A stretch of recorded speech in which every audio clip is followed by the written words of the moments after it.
My name is Brian, and today we have a special guest, one of my long-term friends, maybe one of my older friends in crypto now, Aaron Lammer. I'm definitely one of your older friends chronologically in life age. By years, one of my older crypto friends. Not in real life. I'm an old soul. I got a bunch of old man friends. I think I was in a chat with some young men last night where football was being discussed, and I referenced that I was a Niners fan and had grown up with Joe Montana being my quarterback, and I think people may have jaws still being on the floor on that one. Listen, you got to be a little bit careful when you're saying I was in a chat last night with some young men. Especially when you got a green screen behind you. Yeah, just say it. You need to be a little cautious about that. Yep. But yeah, it's great to have you. You were the host of. Do we have to put that in past tense now? Coin Talk. The host of Coin Talk, I was the first ever guest, but it was also one of my favorite crypto podcasts because it's like crypto podcasts for normies. You and Jay King ran that together. And then of more acclaim and journalistic integrity, you also created the Exit Scam podcast, which was a limited series podcast about Quadriga. And you went as deep as anybody in this ecosystem on what happened at Quadriga, which was super cool. And you've been in crypto since 2017, right? I think so. Maybe 2016 even. So I don't really remember the years very well. I can only look at Bitcoin price and remember when things happened, but somewhere around there. Yeah. And then somebody in the chat said, "Welcome to Top Signals." That's a good name for a podcast. Yeah. Just FYI, you should take that, Kingfish. And then let's see, there was something else about your crypto. Oh, you for people that are unaware, you also were on an episode of Up Only, you and Taylor Moynihan from My Crypto now. Now she's at MetaMask. Yeah. And I think we were also talking about Quadriga for that show, right? She's also a seasoned Quadriga detective. Sometimes I'll still hit her up with like, Taylor, have you ever like looked at blah blah? And she's like, let it go. Yeah. At this point, you know, the authorities need to just take over and do their thing. I think they're actually, I'm not positive about this, but I think that there was some money that went out to Quadriga creditors, which is an interesting narrative to discuss potentially here, which is, I think we're starting to be in the countdown to FTX creditors potentially seeing some big cents on the dollar. Yeah, so our hope today, and we'll talk charts and whatnot a little bit too, but you know, this version of Weekly Open, if people are unaware, a few weeks ago, we talked about trying to mix things up a little bit more with Weekly Open and have a rotation of friends. And so Aaron and I might talk a little less price action. We'll still do some charts, but I wanted to dig in on what's going on with the Solana ecosystem, the Solana trade. So let's start there, and then we'll dig into the more typical, Bitcoin and ETH charts and whatnot. But the Solana trade, I mean, it bottomed with the FTX failure, right? About $8, and then, but still just underperformed and was pretty depressed for quite a long time. Was $15 just a few months ago, and now has had this run up to about $75. And instead of digging into, well, here's a tick by tick of what the candles did, what's going on here? Like, where are the tokens? Like, there were a lot of tokens lost. There's a lot of tokens stuck. There's a lot of funds that got wrecked. But then, you know, Solana people were still building. So what's your lay of the land? Yeah, I mean, it's interesting. I went to Solana Breakpoint. I went to the first one, and I just went to the third one, but I didn't go to the second one in the middle. And the second one in the middle, people were on flights back, and FTX happened. Like, really? FTX happened like during the Solana conference, more or less. I think some people like didn't get out because they like didn't have Wi-Fi because they were flying back from Solana Breakpoint. Wow. So I was sort of like talking to some teams, talking to people in it during the last year, and there was definitely a moment like approximately 1 year ago where a lot of teams were like, should we pack it up? should we, there was talk about like Aptos, like basically where these people are going to go. I think some went to Cosmos. And it was definitely, like, in my opinion, as left for dead as an ecosystem possibly can be. There was like the feeling also, I think, that there was like this huge overhang of tokens from FTX that, like, man, if you buy this thing, like, you're just waiting for the FTX estate to dump on you. At some point, and I honestly don't know, like, I'm still trying to figure out what was the sentiment shift that allowed this to happen. I mean, part of it may be like it's kind of exciting to see a token like hit 2x off the bottom, and then it hits 3x off the bottom, and then like people start getting excited. But my experience has been that like the people who are like ideological builders on Solana are pretty resilient, and I attribute some of that to the fact that it's pretty difficult to port like a Solana project over to EVM. Like you pretty much had to like literally give up if you wanted to. And I also know a lot of people raised at the top and had a lot of like treasury funds. So it was like I talked to teams that were like, hey, we have like 17 users, but we have enough runway for 4 years. And we don't want to give the money back to the investors, so we're just going to keep building. And the people who did that have done like very well, because there aren't like a ton of protocols on Solana. Like if you go on Solana right now and you like pull open Jupiter and look at the list of tokens you can buy, it's like not that many folds. It's like there aren't that many things happening. So the things that were happening, we're able to get attention as it like came back. And the user counts are still like really low.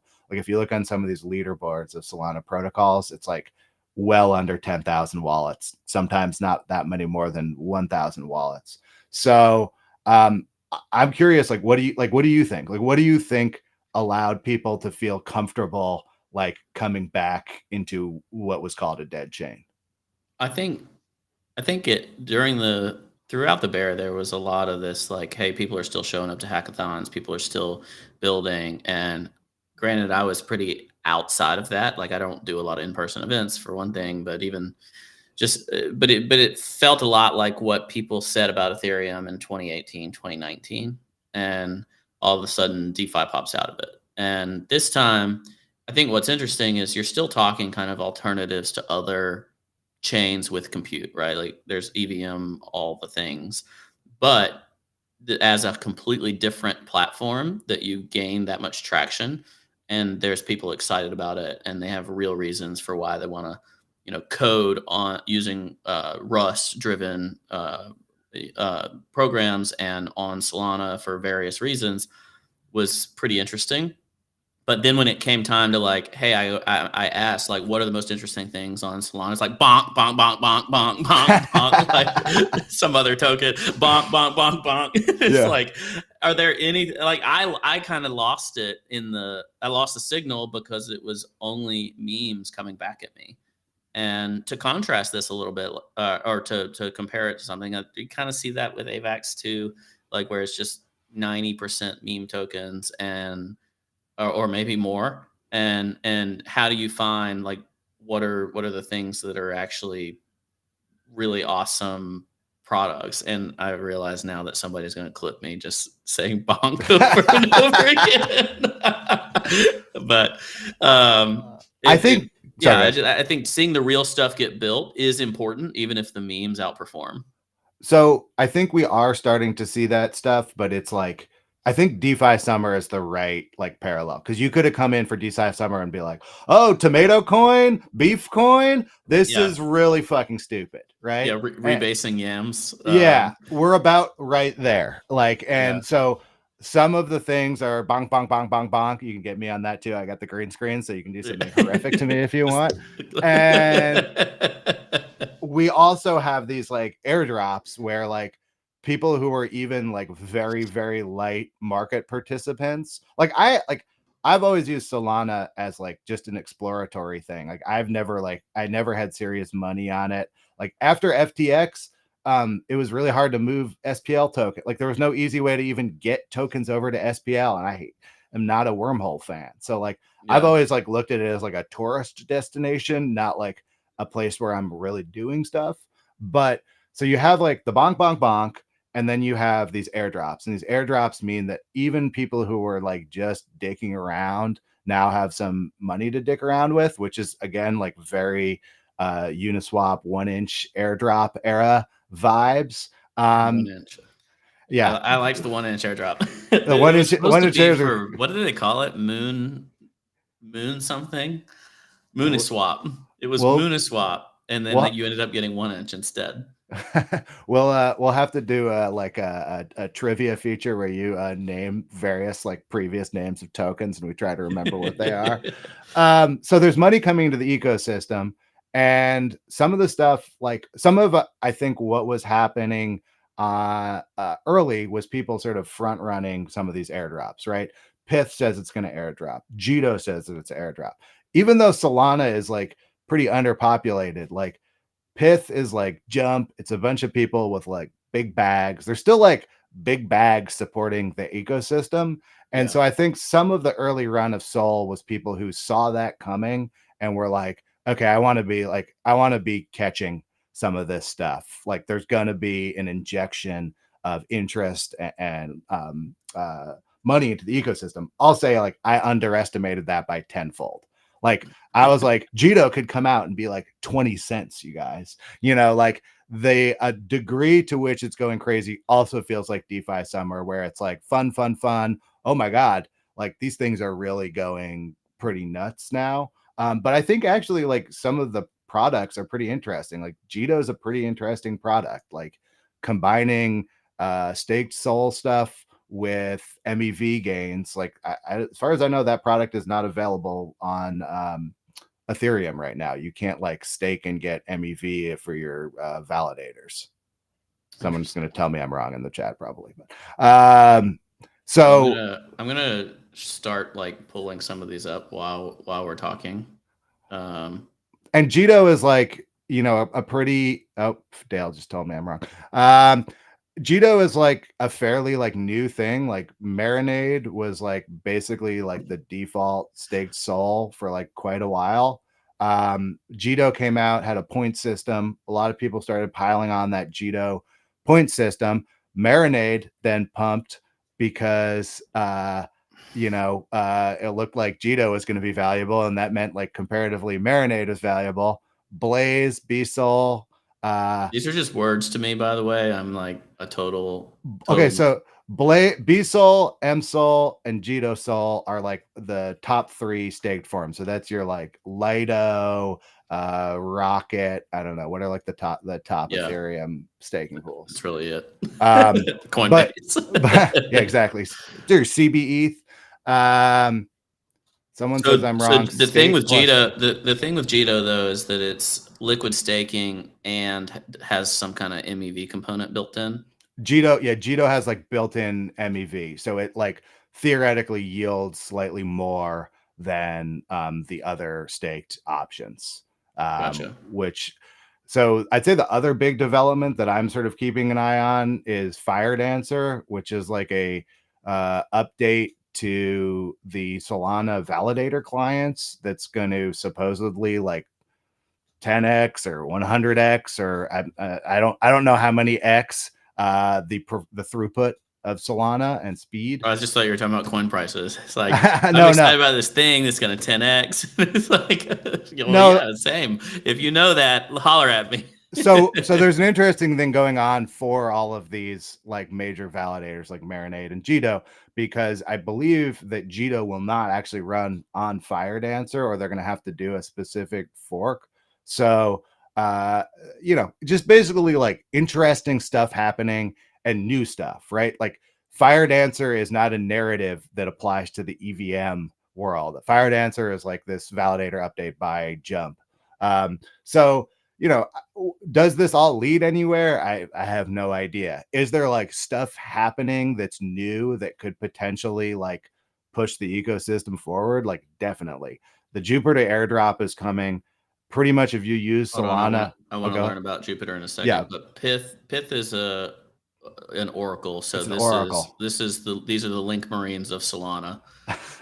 Well, they're not quite like the Link Marines because Pith is like, Jump and a bunch of like Wall Street trading firms are mostly behind it. So it's a different flavor. It's a different kind of a token. But yes, it's I think Switchboard and Pith are the two biggest oracles on Solana, and Pith in the lead by quite a while. I think Pith went down yesterday during that market stuff when Bitcoin dumped. So Gotcha. Still some reasons for caution. And then what was the one that you said just you talked about Marinade, but I don't remember what that one was. Marinade is MSOL, so it's the governance token for what before Jeto was pretty much the only show in town for liquid staking. Gotcha. So a liquid staking alternative, and then you're just talking about something that you're interested in. Jupiter. Jupiter, yeah, that's right. The one that doesn't have a token yet. Jupiter does not have a token, but they have announced a token, and you can look up your wallet address and see what you will be getting. And Jupiter is like, so you just don't know what the value is going to be. You don't know what the value is being, and you don't know exactly when it's happening. They haven't said exactly when it's going to happen. Jupiter, people will say it's the Uniswap of Solana. I think that there's some important differences there. Jupiter does not have liquidity pools, so it's really like more like the order book, the 0x protocol. Oh, it's like a RFQ process. Yeah, or it's matcha basically. Yeah, and I'm just cursed the token by this comparison, probably. Sorry, but you excited me as a real matcha fan. I know it would be the one you would be into, but you've double cursed it. But Jupiter, I mean, it's like a 1 inch or a matcha, except they're building a bunch of other stuff. So it's got limit orders, it's got dollar cost averaging, and they just launched perps on it. So you could be like, it's matcha, but you could also be like, it's GMX. It's like all-in-one on-chain trading. Whatever gets the order done. And so the airdrop is going to apply to basically anyone who traded on Jupiter, which is like everyone who's ever traded on Solana. So it's another one where it's like, if you did anything, you've probably interacted with Jupiter. Yeah. For what it's worth, Matcha did just release some new stuff where I think it does some of the limit order type stuff as well, and also cross chain. And I mean, I'm assuming some of the Ethereum based trading apps are feeling the heat, because even if they still have a lot of the volume or TVL or whatever, they might be like resting on their laurels a little bit, where it seems like there's more innovation happening on Solana because people are just YOLOing and, let's do stuff and break things and whatnot. And whereas ETH feels like a more safe maybe place to do stuff, but Solana is doing more experimentation, and some of those experiments will work really well. Do you agree with that? Yeah, I mean, an interesting place to look is like at the dumbest end of the market. So I look at like the VT2 pools of like people like, launching meme coins that have like 6-hour half-lives, right? Why are people still doing this on UniV2? It's like pretty expensive to run these on there. And there's this whole ecosystem of like sniper bots and Telegram bot kind of stuff that services that. Could that move over to, say, Jupiter pretty seamlessly, like no fees? Like some of these games would be like interesting to run and on other chains. And I think the lock-in is mostly like the Uniswap sort of infrastructure and Uniswap LP pools.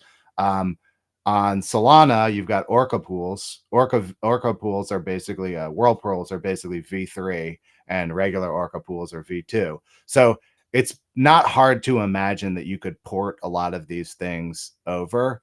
And yeah, I would definitely be feeling the heat. I mean, as a mental model, I'm gonna like anger some people with this, but like we've talked about it, like there is a mental model that last cycle's Ethereum is this cycle's Solana, and like the relationship between Solana and ETH is last cycle's ETH BTC, where people are like, no way, no way, no way. And then there's like some capitulation that happens sort of like after like DeFi Summer, where people are like, I guess I got to be on Solana. I mean, I love ETH, but I don't think that's an unreasonable take at all. I'm also not like a maxi of anything crypto. Yeah. There's something else I had for you, but I'm being distracted by people saying Gib matcha airdrop. In which case I will retire, because I think I had to be pretty high on their user list. but I love matcha. But I think what's interesting is like matcha was in ETH terms like one of the best on-chain trading experiences for a user.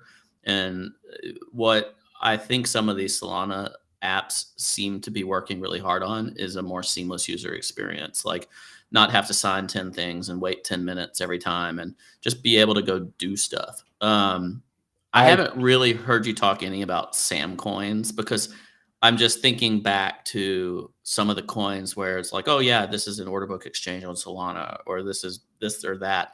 And it's like Sam or FTX related entities or friends or whatever owned 90% of the token. And they were these super high FDV, but limited supply on the market type coins. But some of the same narratives were what you're talking about. Have those disappeared? Are they still out there with their massive valuations? How's this like hanging over the Solana market? I'm actually curious. I have not followed, like, this narrative has been sort of backburnered. Pull up the Serum chart. How does Serum look now? I feel like Serum is the one I know the best of this. And Serum was supposed to be this like super sophisticated, like Jane Street nerd matching engine that everyone could use. And I'm curious how Serum's done. Yeah, we're gonna look it up. SRM Serum. Is it even? There it is. Wow, is this not even listed anywhere anymore? I mean, it was almost all the stuff was mostly listed on FTX. I mean, yeah, this is on Mexi now. It pumped off the bottom, it looks like, So but 6 cents. It used to be at it was like $14 at the top. I feel like I need to take this out of log so that we can see how close to zero it actually is. Things really change when you take them out of log. Yeah. So when I think about the Solana user experience, like I'm not interested in like extremely elaborate like order book setups. I think it is good for that, but like I think about the feeling like when you click the mouse, does the UI react? Like that feeling that we get used to with the iPhone of like a almost a physics level response to clickiness. That is an experience you can get on Solana where basically as you click, like something happens on chain. And that feeling, even on the faster L2s, I've never really gotten that sort of like clicky user experience. People have like said that like Solana is the iPhone and Ethereum is Android, which sounds like an insult, but I think there's like something to like, yeah, like Ethereum is more modular. There's like L2s, there's different EVM environments. It's more spread out. Solana is probably like closer to the user experience like a normie outside of crypto would be looking for. And a lot of this stuff comes down to like what your first experience was. Like to me, Ethereum still feels very native. I'm like mostly interested in Ethereum. But if I came for the first time now and experienced both without any sort of like prior history, I could see like being like, hey, I kind of had more fun over in the Solana zone. When I was at that very first Solana conference, the thing I remember the most was meeting young people, young men, callback, who basically had come to crypto through Solana and had like basically no knowledge of crypto history or really understanding of what was going on in Ethereum. And like Bitcoin, like these guys couldn't pass like the simplest Bitcoin quit. These guys like don't really even know like what proof of work is. It's like you merged onto the freeway at a much later entrance, and all that stuff's just unimportant to you. It's hard for us as like old veterans to think this stuff doesn't matter, but there's stuff from before I was there. You know, like I know lots of like ETH guys who don't really know about the like block size wars or care, and like that's fine. You know, they don't. It's just a generational thing that is normal. They're not going to get a joke I make about Bitcoin Diamond. It's okay. Oh man, yeah. The Bitcoin forks. For what it's worth, I wonder like if the Luke Dash Juniors are powerful enough to force Bitcoin fork type wars again, because that would be great meta. Like I would really enjoy it. I think it's got to happen. Like the seeds of that war have already been planted, and the characters are definitely not people who are going to like take the harmonious, peaceful way out. Like when you have like rumors around going that you eat cats, they're not going to like There was a thing where like when Luke Dash Jr. was talking about eating cats, like he Oh has cat. man. People are like he cages and eats cats. I don't know. I'm not saying he does that. I'm not saying that's true. But like if you just look at the personalities involved, it's like right back to the block size wars, the like Roger Ver kind of personas, where it's just Yeah. like this person's not going to bury the Except for hatchet. now, they're all way less rich than Roger Ver. Yeah. Another Solana thing that I talked a little bit about the developer ecosystem and like programming on Rust. Do you think it's been real that brought in people that just wanted to write code and they understood writing code with Rust, whereas the EVM has all these eccentricities and it's like JavaScript but worse, and non-framework, and doesn't have a lot of like helpful frameworks to package all that up and make it easy on developers, whereas Solana seems to work on that developer experience a little more. And Ethereum's come a long way, but like early Ethereum, that's where a lot of the problems came from. Is that you just had there was no like wrapper and packaging from a developer perspective to make some of that simpler. And so, do you think that's been part of what's made Solana exciting for developers? Absolutely. I mean, look, I remember Jump had like a boot camp for like getting up to speed on Rust development, and they just showed a picture where they had like 100 of the like nerdiest like Stanford dudes, like locked in a windowless room, like teaching them Rust. Like doing things like that does have an effect projected out a couple years. They're attracting really, really good devs, and some of those devs are a little like, again, like thinking about sort of generationally, like most of the Ethereum devs are people who both like got rich off of Ethereum and are pretty like ideologically attached to Ethereum. I think that like Rust is better at attracting people who maybe aren't even super into crypto, but are kind of just like looking at something to hack on that they can like get funding and like mess around. And I've seen like a lot of like Solana teams that are just like very like high level, like Giga Chad kind of developer dudes who probably didn't get shook out as easily as I would have. Like if I had been a Solana dev, I would have quit straight up. I don't have that kind of like fortitude to like pass through it. But I don't think that those people were necessarily as bummed out by the FTX stuff because they had just kind of randomly chosen Solana in the first place because they wanted to like make products on Rust. Like I think it's just generational in the same way there's like generations for investors, there's generations for devs. And I think that Solana, like if you're graduating from college right now, like Solana has like a significant chance of capturing your interest over like EVM development. I'm too far away from the programming world these days to understand fully like where the different alignments exist. But Posture Check in the chat says Rust is closer to a religion than most crypto communities.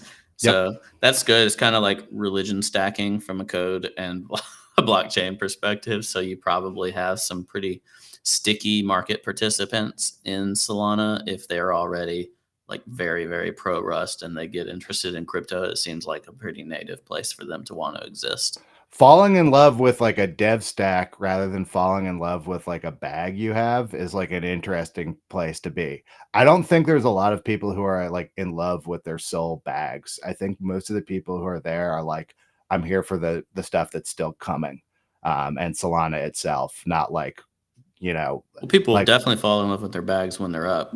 yeah, well, I mean, this is like this is the like dating period, and some people are about to fall in love with their bags, and we'll check back in like Q2 2024 where things are at. Like there's pain to come. Someone asked in the chat, do you think Solana has a real shot at breaking an all-time high this cycle?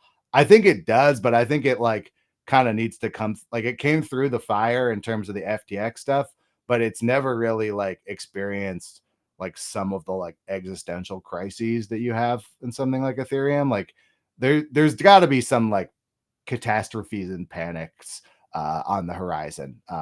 Usually, like historically with Solana, that's been like chain downtime, problems like, you How know. about that transition? Chain downtime, and I switched to the Solana incident page like right away. I just had to butt in. I'm sorry. I mean, I literally could have, for a minute, I thought you were going to show me that it was down right now. Cause like No, Pith no. was down last night, like during the crash. So like, I still think we're like going to have some moment where like the market crashes and the oracles don't connect and people lose a lot of money in perps. Those kind of things are still on the horizon.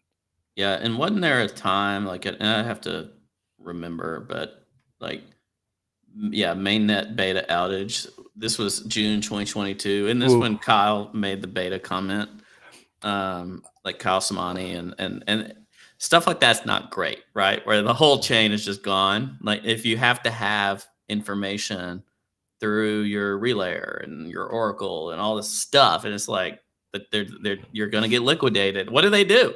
Like I what mean, do they do? it's cool to have limit orders, but if those limit orders don't file because the oracle's up, people aren't just mad, they're double mad. Like people are They're broke. aware with Ethereum that shit is what works and what doesn't work. Solana is in some ways claiming more stuff will work than works currently on Ethereum, like limit orders. You can't, it's difficult to do on-chain limit orders. You end up doing these like weird, like, you know, cow swap kind of killer fill orders.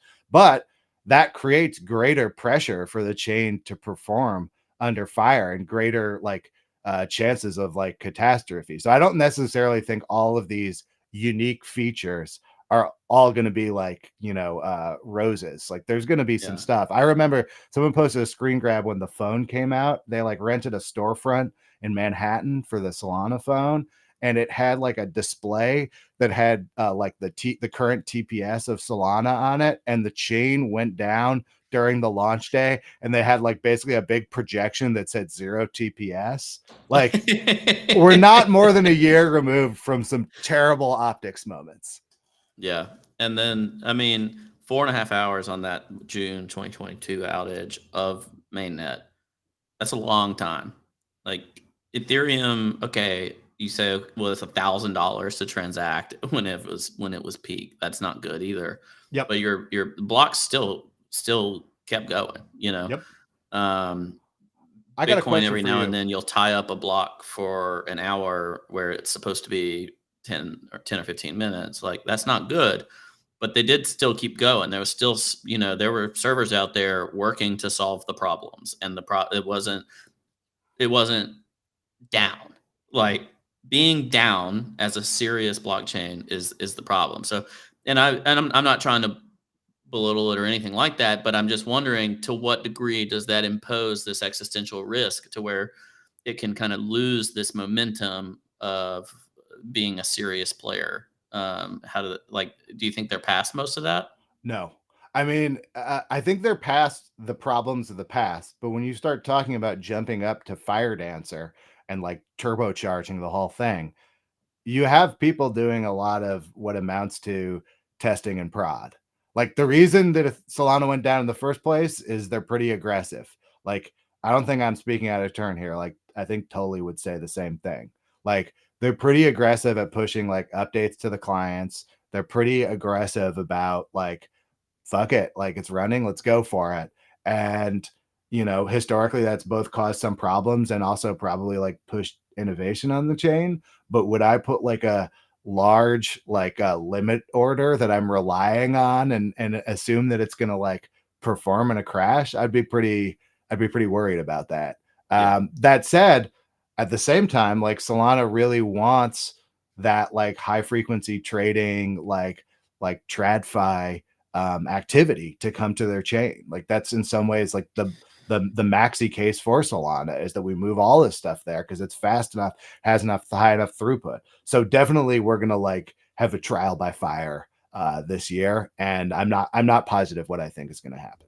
Yeah, Robin in the chat says servers always go down in non-crypto products. People don't care if it comes back on. That's bullcrap. Like in TradFi trading products, one, there's more resolution capacity in a non-blockchain product, and number two, uptime is really quite good on like core infrastructure. If the stock market goes down for 4 hours, Yeah. it's international like craziness. Like it is not an unserious problem. And if you fuck up, you get shunned out of the system. I mean, Right. that's like the tolerance in TradFi is like cool. Like we work with dedicated brokers, dedicated channels, and if one of them has downtime during a crash, we'll try and claw back the money and never speak to these fuckers again. Yeah, Like, and for what it's worth, to give you a little bit more credit, like you've worked professionally in crypto and within like TradFi or organizations that were doing crypto stuff, DeFi stuff full time, yep. running a DeFi team, even doing like some VC related stuff. So you've actually been with those people, and what did they take seriously, right? They are like they're not like shopping the market for their stack. Like they have like their infrastructure is like, I think about like how locks work. People say it's hard to break into the home lock industry because people only replace their locks every 20 years or something. The way that TradFi, high frequency trading, market making firms work is they build their tech stack and then they want to stay on that tech stack because it costs millions of dollars to rewrite their code. And their code isn't just trade execution, it's also things like back office functions, right? So Mm. it's very sticky once you get it. But if you fuck up, they're not going to be like, cool, come back in like 6 months when you've like improved the product, right? It has to be ready for Yeah. prime time. So I Here's a think hard fork of everything we've done, and you have to rewrite all your internal programming, like to be compatible.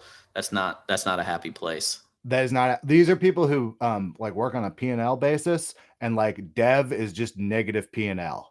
There's no like budget for R&D. It comes out of like trading profits. So Yeah, people are very very demanding of their partners in those situations. And if you're become a trusted partner, you can make a lot of money pretty easily, right? Because like some of the software is pretty old that people are using a lot. But yeah. I see a lot of people who are potentially going to be competing for, being that bridge of TradFi coming into faster trading in crypto. SEA is another one that is getting some Hmm. attention. I think that's former Not which is Goldman not to Sachs. be confused with Not, Sui. not Sui, Say. I say Sui like pig, like Yeah. Arkansas Razorback. A lot of people in the chat seem to be interested in whether Sol is going to revisit all-time highs, which, we like, We yeah, can, yeah, we'll talk price in just a minute, but before we do, I did want to ask you, like, is there anything else that I need to be paying attention to in terms of ecosystem stuff? One of which, though, I think, and I'm curious if you think it's serious, is bringing some of these products and taking some of the speed and getting it ported back to the kind of EVM compatibility. Tolly was talking about essentially Solana as an ETH layer 2 the other day, and how important do you think that type of stuff is? to me that's been like all vaporware so far. Like Neon was supposed to do it, they were supposed to be like the EVM soul thing, and like I haven't seen it yet. I haven't seen anything like this will be the year, I guess, if it's going to happen. Right now, even bridging, I would say, is somewhat primitive. Like Solana is desperate to become like a layer 0 stop, right? Because right now you're pretty much, Win. what's that? Win Stargate. So, right now you're pretty much limited to like wormhole, which I think is kind of usually a bad user experience and has weird issues with like wrapping across different chains where you can end up bridging a token that's like not liquid on the when it arrives. Like I'll just say for the listeners, like be careful with your like wormhole bridging. So it's not even easy to like bridge over right now, much less build like truly like compatible applications that work on both. I think that's definitely like a narrative to watch this year. The other narratives I think that I'm interested in are, someone just said Synapse added a bridge from ETH to Sol. Yeah, they're out there. There's like D Bridge is another one. Mayan Bridge is another one. I haven't used all these. I mean, do your own research. But so the other narratives that I think are interesting that if I were keeping your eye on the narratives rather than price, that one's Hmm. one. The validator clients with Fire Dancer, like if Solana, which is already pretty fast, gets a lot faster, I think that's like a narrative to watch. And also like Sol has like this natural yield that's bigger than the Ethereum yield. And I don't know, like I don't know what to say about that other than it's bigger, right? Like you're getting 7% or something on Jeto right now. So sitting in Sol bags for a decade versus sitting in ETH bags for a decade, your Sol bag grows faster. Is this a crypto decade or a real decade? Yeah, I mean like 7.5 months. Yeah. So that's like a differentiator. Another narrative that I've always want to come back to is like, this is my very first question about Solana was, why should Solana go up? You only burn infinitesimal amounts of Solana doing stuff on chain. Where does that narrative go, right? We're burning serious ETH as activity picks up on the Ethereum chain. There's no parallel in Solana. Solana could flip an ETH and it's still basically free to use. Listen, when you're up 10x off the bottom, you really don't like asking the questions, why does this coin need to go up? You just appreciate that it does. I ask everyone to keep that question in their mind as they ask the question of when all-time highs, which is like, what is Solana gas? What does it mean? Is it just a governance token for Solana? I think that's like a pretty relevant question. It's not a relevant question when Solana's fucking $8. Like when Solana's $8, it's like either it's completely dead or you should be buying this. As Sol starts like flirting with $100, I start asking like, what is Sol relative to the Ether token, not to the chain, but to the token? What establishes the momentum for the next part of the trade relative to what other tokens might do, which are trying to or actively solving the whole supply constraint issue? I'd say the other narratives I'd be watching are, where does this airdrop money ultimately flow? Right? We know there's big stimmies hitting Solana, but are those stimmies going to go into Sol NFTs? That would be like And something for you what might it's worth, predict. some of these airdrops are like six figures for Yo, people, yeah. even for like relatively modest activity on app. Yeah, I'll give a little background there. I think that's interesting, which is like, this is something I did see coming when I was like the last ghost on Solana was like, some of these protocols are going to airdrop and there's just not that many people to receive the airdrop, right? So you could like massively award the whales, but then you're just like giving like millions of dollars to Kyle Salami, like you are, those are the whales. Like multi-coin is the whales. So instead, if you want to do something more democratic, which I think is probably better for the future, well, then you spread it out a little bit more. And that means like some very little bags are getting some very significant airdrops, which is basically what happened with Jeto. That's less true for Jupiter. I think Jupiter is awarding volume more. So I guess Jupiter will be a little bit more of a like a whales airdrop. But we don't even really know. Like I haven't done any of the analysis on this. Yeah.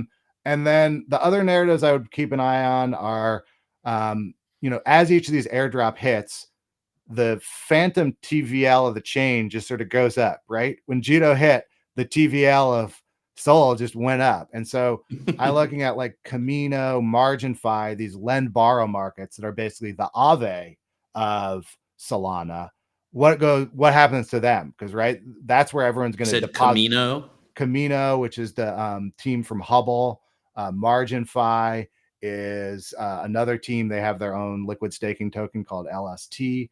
These are just like you've seen. These are like Aave compound style lend borrow markets. Neither of them currently have a token. I think both of them either have or will have soon a points system. So they're an entry.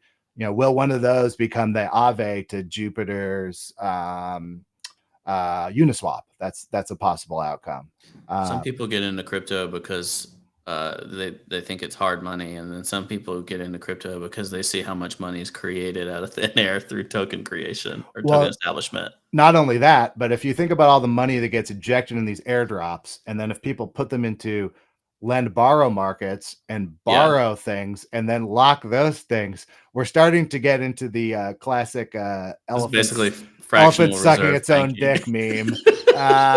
And you know where that leads. Like that was a big part of ETH during the post DeFi summer period, was just ETH TVL up only. What was the actual TVL? Let's not look too closely at it. Yeah, this is why I think Masari does this and some others. Is essentially what's the liquidity on this chain, the true liquidity. Yep.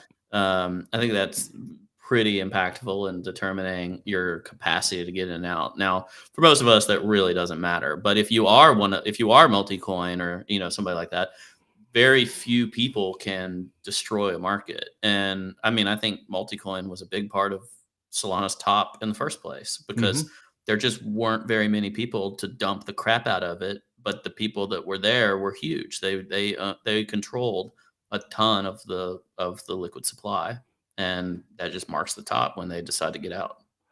Big fat people, small doors. Suzu I said mean, that, something like that. I'll say this though, it's like on the flip side, from what I understand, Multicoin has basically just been investing in everything through the bear. So Yeah, one of the reasons the yeah. chain didn't die was there was still venture interest in Solana protocols when there were 17 people on the chain. And that was not something I predicted. I was like, who would invest in Solana right now? You're basically making two bets. You're betting that Solana comes back, and you're betting that this protocol is one of the ones that comes back within Solana. Now I'm kind of like, oh, those were pretty good bets because there's so few protocols on Solana. If you back an ETH lend borrow market right now, like, get in line. There's plenty of them. Right now in Solana, it's very realistic that you could become like the number one protocol in a vertical without like, destroying 7 other teams and sucking out all their TVL, because there's just not an incumbent in lots of these chairs. The other ones that I think are interesting are Mad Lads, which is like the big NFT collection, sort of the like apes punks of Solana right now. It can't be a punk. The Mad Labs are way too ugly to be punks. They Uh, look very apish to me. I'm You don't want to not. fudge your own bags. I don't. No. I don't have. I don't have a Mad Lad. You dumped it. The aesthetics of these things I cannot comment on, but I think the team behind Mad Labs are, I believe, former FTX people, and they're doing like a exchange in Dubai called Backpack. So like, oh, the NFT backpack. Yeah, Group. They're exactly. the Mad Lab. Yeah, the And backpack's legit. there's It's like stuff happening. executable NFTs, basically. Yeah, there's stuff happening with like compressed NFTs that like is interesting if you're interested in that kind of thing. This is definitely not my like wheelhouse. Yeah. And then there's Tensor, which is kind of the big NFT market that took most of Magic NFT Eden's lunch, and they have Tensorians. Yeah, someone in the chat said ugly artist bullish. Agree. And then there's also like a perp space that doesn't really have like a clear winner. There's Mango, Drift, Zeta, right? Like what is the on-chain perps? And Jupiter Mango's a carryover too. So there's some of the stuff that survived. I saw a talk. Mango was the one that got like exploited by that what's that guy's name? Avraham, who went to jail. And the guy from Mango did a talk at the Solana conference, and it was the most PTSD talk I've ever. He was like, and here's how we got hacked and it ruined my life. I'm telling you, man. Yeah. But they've bounced back. Those are like, I think that covers like most of the stuff that like I'm keeping an eye on. And a lot of the stuff is like, I've barely used it at this point. I'm just kind of like, okay, I'm looking at you all and like waiting for you to become like the class in the same way that like Uniswap, Aave, etc. are all the class of DeFi Summer. Yeah, and that makes a lot of sense. And people may not remember, but these went on 2 runs. So this Jeto chart, actually, this is only a 30-minute chart because there's no history, but it reminds me a good bit of Uniswap, where instant list on major exchanges, out and pumps immediately, surprises people with how high it goes initially, has a little bit of a drawdown now, and then you probably create an environment of consolidation and relative underperformance potential while people that want to take those gains do, and then usually has another run in it. And if people don't remember DeFi Summer, all of that stuff ran hard again in January after Bitcoin did its run. So you had DeFi Summer, then Bitcoin went from 10 to 30K, and then DeFi ran like mad again. And then it was the top for years. And I could imagine a price situation that's similar to that, where some of these take a back seat after they airdrop, and then when next like go round of the merry-go-round for Solana altcoins, they perform in a very, very good way. So I think from my perspective, that's what I would probably be looking for.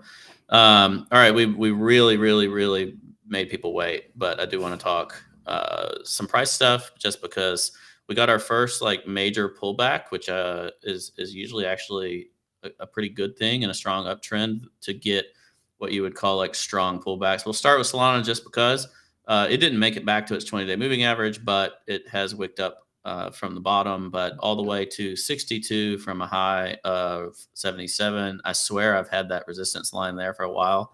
Let's see what that was in relation to. Oh, yeah, my favored line from where it melted down from. Did it pull back on the Bitcoin? I mean, like it pretty much just dumped with Bitcoin there. Like, yeah, but every other token basically just was worse than Bitcoin, as is typical, Yeah. right? Like they alts, you get out over your skis more with alts, and then they go down more. Can I ask you a question? Because you're like the only person who knows about charts in my life. So like when you see that, like we know Sol has beta to Bitcoin, right? Yeah. So when you see that, like, do you consider that a full pullback, or is that more of an expected action with relation to Bitcoin? Because I've been waiting for the point where people just start selling Solana because they're like, holy shit, I'm like 8 or 9x off the bottom. I should start selling Solana.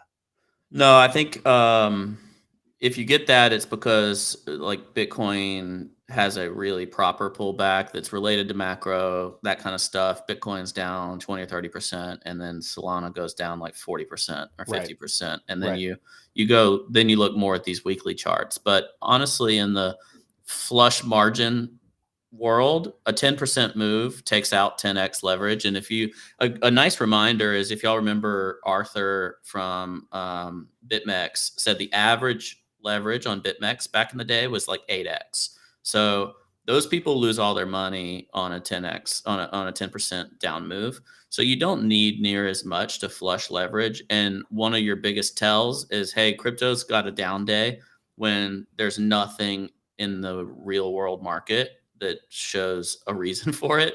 And it's because OI got overextended. People like were going down the market cap list very heavily. There's like new stuff. You just ape it, not knowing what it is. And we were doing all that over the past few days. Like people were a little out over their skis, in my opinion. And this is the normal drawdown that, somebody's now sweating it if they were levered up. At best, like they might have gotten liquidated even though they just 10x their net worth, and they had a bunch of stuff tied through this leverage because they were going to get an airdrop and whatever.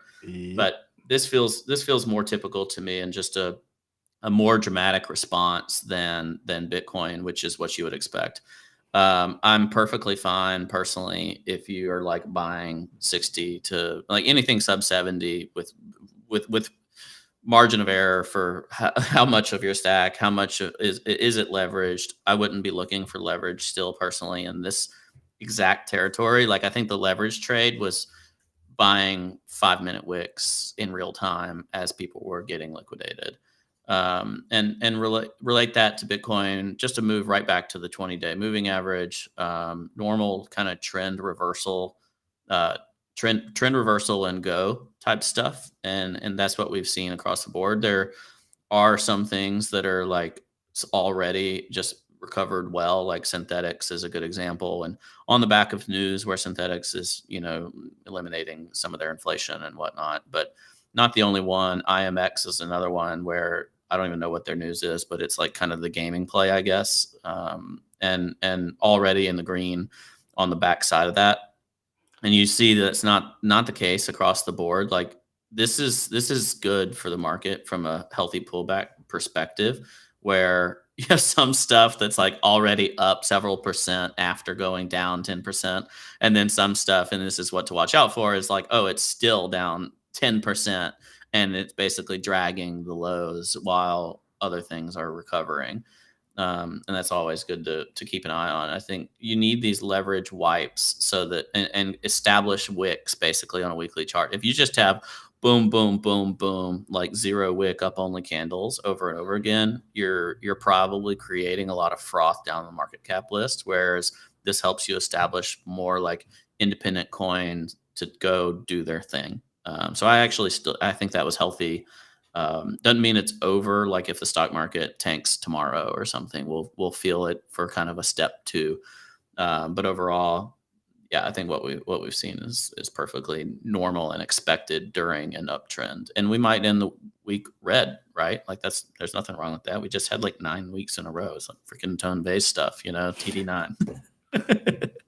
I think IMX had some news about like, I don't know, they're coming out with AAA games. Does anyone ever say I have a single A game? Every Yeah, game I hear about is a AAA game. I haven't yeah, heard about yeah. any We any got some. minor league games. We just got like your basic, somewhat enjoyable game. You'll probably play this for a couple days and then put it aside. Yeah. Please give us money. I don't know. Like the gaming stuff. I'm not a IRL gamer, so like crypto gamer is really hard for me to grok. I think me and you are in the very small part of the Venn diagram where we're like, yes, crypto, we've never been addicted to video games. Like Yeah, almost everyone else is a gamer. And I'm like, hey, I don't know how to evaluate any of this game stuff. I can't even evaluate non-crypto games. So there's no yeah, way I'm going to evaluate these crypto games effectively. yeah. When I was a little kid, I really liked Mario Kart on N64. Still do. On 007, let's go, Aaron. Yeah. Halo 1 was my last game. So just to put that in perspective, like I had a good Zelda. I had a good like Breath of the Wild run. I play like one game every 5 years. That's about my gaming cadence. Do you remember the LAN parties where you could sync up 4 Xboxes and play 16-player Halo? Oh yeah. This is pre Xbox One, which is probably older than some of our audience. But yeah, that's what I did as a kid. We played Halo 1, and maybe I played a little Halo 2 as I got older, but like mostly Halo 1, 16-player LAN parties. You could hook it up in your dorm too. So like if you were all on the same network, your dorm could be playing, like, just your building would be playing Dorm Halo. And that Ethernet was the last. networks are deeply underrated. Like today's Yeah. youth will never understand everyone being plugged into the same Ethernet. You could do like crazy file sharing stuff where it was like you could basically have like a intranet Napster just Yeah, it's running like, in your hey, dorm building. some guy on the third floor's got a server up, and we can watch movies off that server. Yep. Yeah. Those big tech, and all that you could do from a social network perspective was poke people on Facebook. No photos yet. We're just boomerang hard now, but off you go. You could have an internet full of music that was like 50% mislabeled. Kevin says the European mind can't comprehend dorm land parties. Yeah. All right. Well, so that's Bitcoin. My bags don't like to see this drawdown, but I feel confident in the capacity to buy the dip, and my own desire to, if we get another leg down. Like sometimes you make another lower low or create like a divergent leg or something like that. All the big stuff still looks all right. The dollar is still kind of consolidating. We'll just burn through this as we wrap up. The S&P is flat, but on the day, but like, I mean, it's basically just almost at all-time highs. I'm really not a big believer in that.